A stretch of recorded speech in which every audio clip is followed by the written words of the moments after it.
बाबूजी रे ए पतैया सुनत रे का हाला करलो का बाबूजी हां तो लेके आओ तनी आगु लिया के आगु लेके आओ तनी परिचोरी से दस्ता ओरे भौजी अगली का हां कताना ई चुनहातिया प्रणाम भैया बड़े जल्दी लेके चुनाई ना कर कहीं का चुनहात भी तू अरे जी रुक जा हम जल्दी से लेके आवत नहीं चुनाई ना के भौजी अगल बच्चो नहीं बे ना करी त हाताना अरे बाबूजी आवा थोड़े भौजी चुनहात आवा चाहिए जा आ लोटा अब वाला ये ले कुल का लो झमेला करतै रे तार ना बुझे ठीक बटे नहीं काल से मोटा के भैंसिया के तो कुछ बुझाते ना लोटा गिलास ना लेके आवे करल रे हैं तो आने के चौरे ना लावे ला जा घर में से चौरे लेके आओ जा एकरा तो कुछ बुझाते नहीं कि चाउर आई कि ना आई लोटा आई कुछ एकरा सहुरे ना लोड़ा वाले के आना रे जो ना रे तू तो ऐसे आ जाती है तू खड़ा तो भुलाइए के लेके आ गेली तोरा ना ले एकरे हाली हाली में सिनरा ले ले हम बाड़ी खाड़े खोल बहुआ पलकी के बड़िया और पागल रहेगो सब तारा बुझाई कुछ हो देखाओ मुहिया अच्छा घरवा में देखै है ला जना हो इधर जता जानी पानी से पेटौरी तनी परी चले रे अरे मोटा की तोरा कुछ सहुर अरे बाबू जा ना दो छोड़ तो का झुटिया कैसे कैसे देवर के परिचय जाला कैसे ना ए बाबूजी तू चुप रह ना तू तो बीच में से ही बोलत बाबूजी रही झुटिया का एकर माई कुछ सिखाइला ही ना ये दाते ना हमार मैं सिखैले भी ना भैया हाला बंद कर बाबूजी तो का हमन के धाक पहले सुना अरे आओ ना रह जाओ पहले नेक दो ओकरा बाद जइयो अरे अंदर तो हमारा से हम कमाइले बनी हां भौजी कौन में के मान छोड़ी या कोई ले बड़ा दो चार दिन बहुत एकरा के पैसा मिलल बा रुपया क्या हो जाए भरले बा पैसा थोड़े मिलल दे सर दे दो ना तो हम कहते हैं कि घरों में ना कुछ भेज राजी तुम हो जी ना अच्छा सुना कपड़ा फीस देत रही तो 10 रुपए देत रहा भूलवा देत रहा ठीक बटे आजकल ना मिलना अच्छा ले सर पे भाई ले हो नहीं तो 100 रुपए में होकबे ना करे सर पे में होई तो पहले हमनी के घुसई ना देल जी करे बहिन हमनी के अच्छा धर 50 रुपए में हो जी चला ना ओकरा से कम अरे कर तो बाद में दे देम ना ना बाद रोज लेबे कर ली पैसा। के बादे में होखेला पहले हमरा के दने करिया रे अच्छा तो कर तारे के के दे बतला तू ही दो कम से कम बढ़िया नेक चाहिए 5000 चाहिए कम 5000 बाबूजी अच्छा ले 500 में हो जी ना घर 500 ढेर बा 500 भी देखो हमें अपने के लिए में एकरा के हम नहीं जाना बहुत मरा के 500 देते घर लेकिन हई देखो कहत रह तो हम 500 में घुसे दे तनी ना तो घुसऊ ना दे में ये एकरा के बाद में देवत रही आए बुची धराई 50 रुपए तू ठीक बा 50 रुपए में ना के 50 रुपया एकरा के 500 अरे तो बड़ भी तो बड़ दे देनी 500 तू छोड़ बे बढ़िया तो 500 दे देबा ना रे बुचिया तू अब हमरा देख से तो, बेसी मांग काहे तोरे खातिर निंदा करती है ना वो अच्छा अच्छा काहे ना करी मांग रहे पैसा दया करो के हमरा के अभी कुछ नहीं जाना 50 अच्छा, लो, दे और बाबू चीटिंग करता अरे ना भौजी ठीक बा दे दे तई लो ला इधर बुची ठीक बा भौजी ना खुश रह जा बात रह भैया हमारे घर में जा दे ठीक बा अरे जा जा जल्दी जा आओ, आओ, आओ। बड़ी चानी काट के तेल चला जा जल्दी जा जा जा घुसा जा ए भौजी कहनी है ना कि अंजनी के खीरिया पुड़िया बनल बा ना तो लावा जल्दी खियावा अंजनी के अब तू पूछे जो गांव में के कह दिए सब कोई के आके कम से कम देख लिया जाए अंजनी के ठीक बटे आ हमहू जे तनी बाबूजी ओरी से तनी बात कर लेवे कोई का तो कहे खातिर बोलावला हन बाबूजी तो अंजनी अपन अपन काम कर जा ठीक बा सब काम कर देनी अरे बाबूजी सब काम हो गेल त हम कहां कहतनी कोनो का हम सुनत रही तार बतिया आ कहनी है देखो ना भैया जबे से आइल बड़ा तबे से घर में घुसल हो चले के ना उनकरा के बड़ी भइल जी हमने के ना बतियन जी भौजी के ना देखल तनी मुंहवा देखे के बड़ी हमरा मन करता हो चलो ना कहीं पियास पियास नहीं लागल हो पानी वाली मंगा दी नहीं का तनी कलेर बोला ना जी प्यास नहीं खिलागो हाँ अच्छा चलो ठीक है पियास नहीं लागल तो अरे का हो भैया यही में घुसल रहो दिन भर है अरे कुछ दिन भर थोड़े गुस्सा रहते हैं अभी तो आइल हई अब भौजी के लागे बैठल तो हमनी के ना देखल जी इनकर मुंहवा ना बतियन जी हमनी के अभी तार भौजी पानी वानी पियली कि ना पियली तिले लगल मर चाव चाव करे देख अभी तुरंत ना खिया पिया के गनी जा कम से कम मुंहवा तो देख लेवे दा अरे तो देख ले मुंह हमें में कोनो मुंह देखले बिन थोड़े ओयो दादा जाओ बहरिया अब आज से तू डेरे डाले लगल कम से कम रोज जा रोज ना रहे के बाद अच्छा ठीक है दी भौजी ढेर मत बतिए ठीक बा ओयो दादा देख लो भौजी लगता कि हमनी के सिखा देवल जाई आज तुम्हारे कमे बतिए ये भी नया नया भाई तो पियास लागे पानी वाली के पी लिए ठीक बा फोना पे बतियात रही इतना चला चला पानी वाली के कम से कम पूछ लिया अपन भौजी के अरे बाप रे इतना मन चिंता करा हमार भौजाई या हमारा नहीं के चिंता आ तू हो घर में घुसौले रहतड़ू भैया के इने को कत के बहरिया भेजी अरे बा बड़ी हमने के भौजी सुगर भाई देखा ना तू देखो कितना मस्त बड़ी का होई उतार दनो अपने ना घरों में बड़ू इने के मैं उतार के रखिला भैया के तो दिमाग ना काम करेला अपन टोपिया पे निकाल देल बड़ा ना इनकरा कसे ही सब पहिनैले बड़न इने के निकाल के सब रख देवेला खाना खइला और खने निकाल देले रह तू आए आ तब हो आ तार भैया ये बड़न जा कि नहीं गुड़ो फिर कम से कम हमने के सेटिंग उटिंग कराई तू बाना जा आपके लायक बालन जा अचारवा डाल कोनो गांव घर के आज हसन तो कहसन कि देखो ऐसे ही बैठल बिया बड़ी हम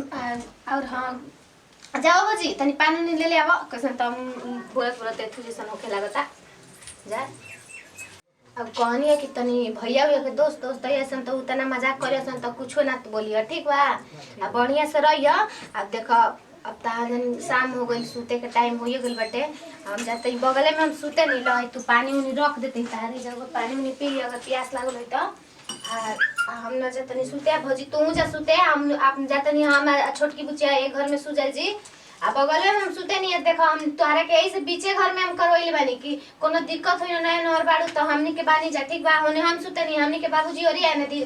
बड़की भौजी सुतेली ठीक बा आराम से रही हमनी के जाते नहीं जा चले का आ तू जाके अपन आराम से सुत रही है ठीक से रहिए ठीक बा गुड नाइट कितना बढ़िया हमारे बच्चिया बाड़ी चलो घर परिवार तो मस्त मिल बाटे जैसन सोचत रही मैंने सपना सजल रही कि जाए तो हमारे घर परिवार ऐसा मिले वैसन मैंने पूरा हो गल ख्वाब हमार हस्बैंड तो पूछा मत कि कितना हमके प्यार करे वाला बना भर रास्ता पूछत है ना कि हाँ पानी पिएबो खाना खाबो बहुते अच्छा बा बहुते खुश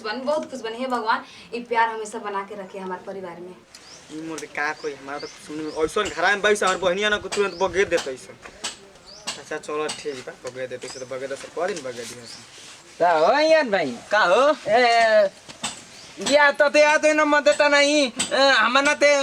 ता दो ना देना न दोइना न ती बनाती ता ना अरे का करबो बाबूजी कले तो भुला गवन बाबूजी ए थीत बा औ बतिया याद बनता ना कौन बतिया ए भुना दोइनो ता हो मैंने बतलाई बताबे ना ढेर दिन हो गए त भुलाई नहीं कि नहीं मैंने बतलाओ खोल के कौन बतिया मोदी बिनी अपन नियत दोइन इति देता ना दे बिया होइन उ थो आदनत मनाई तो तू मना नि न तब हमन पानी आइन बत नियत त न अपन धने बे मर्द मजाक न कइले रही हमन के मजाक में जोन भइल तन भइल ओ दादा होई दे त न इंतन ई मदद तो न हमन ने तू होता न त न हो अरे तो बात के काल एक बार झूठिया के बात के जो है भइल तो भुला जा ठीक बा ई पहिया नियत तो इने बना मदद नहीं यान बनती दू तुमन बना हो अरे यार हम दुश्मन थोड़े हनी ता थाप थाप बताओ नियत तन बतीना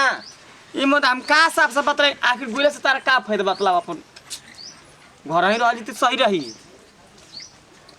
थई बताओ न त अब दान त न दाना दोस्ती में दाना पंदाई न ए मर्द देखो भैया दोस्ती में दरार मत डाल ठीक न अच्छा बतलाओ तार तू इन मत त नहीं दंती त न आवनी त हत न ती होइते न होइते तू अपन धने दा त हत न तार जाए के मन बो मैंने बतलाओ तो तब त म देता नहीं त न दा मन नहीं दे अच्छा ठीक बा चलो तब चलो ले म देता नहीं चलो लेकिन हाला ना करबो जाके बजा के ए थीत बा हना न त न कोई कहबा ना न ए थानी तो हाथ न त मनाई हो हां तो कोई कहे के नहीं के चलो ए थीत बा त न ठीक बा चलो आज हमार सुहाग रात है पता ना कहाँ चल जाए नहीं ना जानना कि एगो आइल पे तो वो इंतजार करत होई लगता कि पहले ही नहीं घूमे के याद पड़े जब फोन पे बतिया में तो कहूँ कि इजा बानी तो वही बानी आज तो हम आइल बानी आज तो इंतजार करते हैं कितना सपना सजले रही जाए तो अपने राजा जी के संगे सुहाग रात मनाए चलो आओ तान में एना नु धतात बानी न हो हां एकदम झकास रे आओ बैठा जगह ठीक ए है त मन दादा दादा हो ए हां मन गदगदा जी बैठा जगह हो ये अनिता हो हां यारी ई के हां ये हमारे को संगतिया ठीक न ए तब ए तातम हो तो तू दा त जगह ए जन बैठा जगह ठीक न सुहागत मना लियो ठीक बा ये का कहत है जी सुहाग रात तू काहे के मनैया अरे तू जान तो एक दिन के बतिया भाई एकदम लंगोटी है यार तब एक दिन के बतिया के उतर सो ए मत पुता उन तना ते ए दाना तनु हमनी ते आइत भाई थुबी हां बर्तन संगतिया है जा हम ना मना सके ना सुहाग रात आपके संग शादी भी लो तुम करा संग सुहाग रात कैसे मना सके ना देखो तो न ए नु त हम बता दे तनी एते बन थत थत में ए दाना तनु ई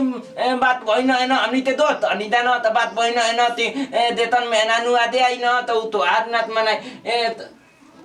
ए तू ना त ना मत सुना तनी बतिया तार सुना तनी ए त ये बात न है ना त हम तो आज ना त मन में ना नुने मनवा नि न हमु तो तने ना तीन तर बिया बहन बन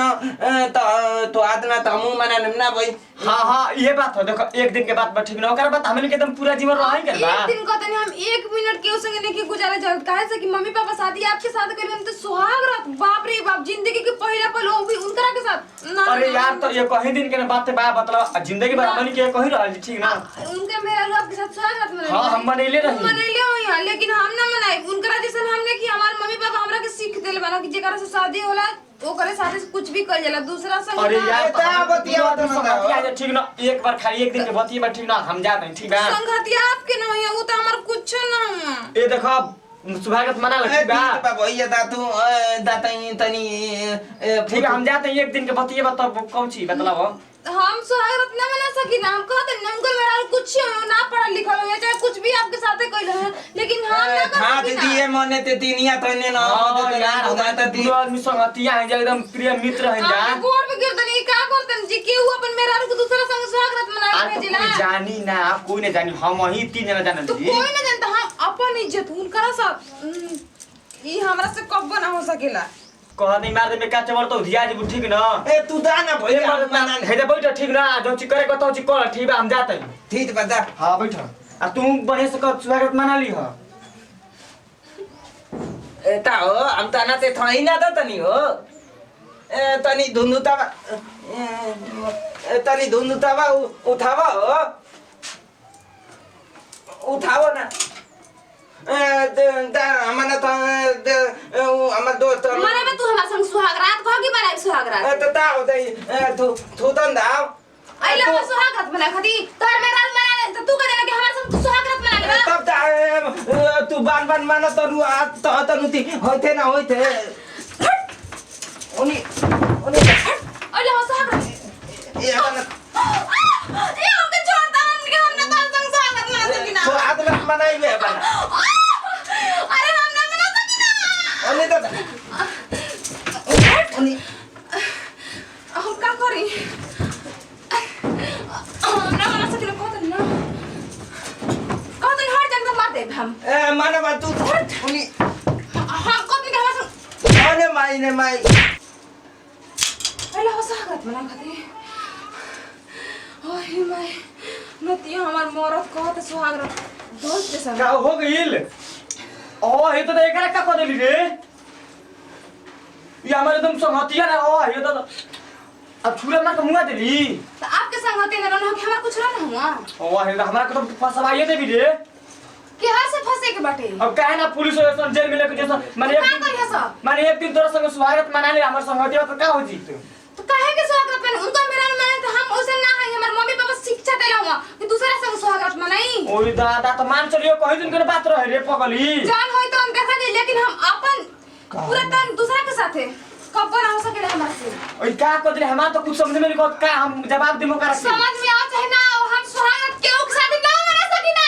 अरे तो एक दिन के ना बतिया रे काहे ना तुम हम कहते ना कि हम माथा में काम नहीं कर ठीक है ना आप हम दे बापू के समझ अरे, क्या हो गेल हो फायदा से तो हाय क्या हाय अरे मम्मी क्या हाय देख ले हाय आई का ना के न मार दिले छुरा करा का जान तो बुझी सुनिए ना बुझी जान तनी आपके भैया है ना तो अपन दोस्त के भेजनी हमारे संग सुहागरात मनावे घर आ तू का केला बा अरे बुझी तो जान चले हम ना अपन संगतिया काम ओकर नहीं रहे तो गोल रहे ना तो ओकरा के लिया के चले रहे ना तो खिसिया के पकड़ मार दिले छुरा और बताओ देख तो मोर पे हमरी का और मैं कुछ ना हर दिमाग नहीं के बाबूजी हाय देखे का हो गया बाबूजी चिल्लाते रे पागल ए बाबूजी अरे। बाबूजी के ए बाबूजी का रे अरे अरे दोस्त बात तू झूठिया करवत आई देखो तनी पूछी अरे आई का भइल बारे ए बाबूजी आई का नहीं किया भैया के दोस्त हटे को हटना नहीं बाबूजी हमार दोस्त है भैया के दोस्त हम तो सारे एमा का करे आई ना का करे आई ना एमा का करे आई ना रे अब भौजी संगे गलती करत रहो ने दिन कर हाथ पकड़त रहो भौजी इन करके देखो ना का को दी छुड़ा गोद देली बाबूजी छुरा को बाबूजी संगतिया रहे तो तन की गलती करते तो तू छुरा ना देबी आई का कहले माले तो ना बाबूजी हम पागल ये नहीं पागल सारी एमा का करे आई ना कोनो रास्ता ना रहले तो हम का करी बदलाई अपनी इज्जत के बचाए खातिर कोई नहीं और कुछ कर भौजी लेकिन देखो कानून के हाथ में तू ले लू जानते रहो बाबूजी अब मर जेल में का करे कानून पूछाओ ना हमार पतो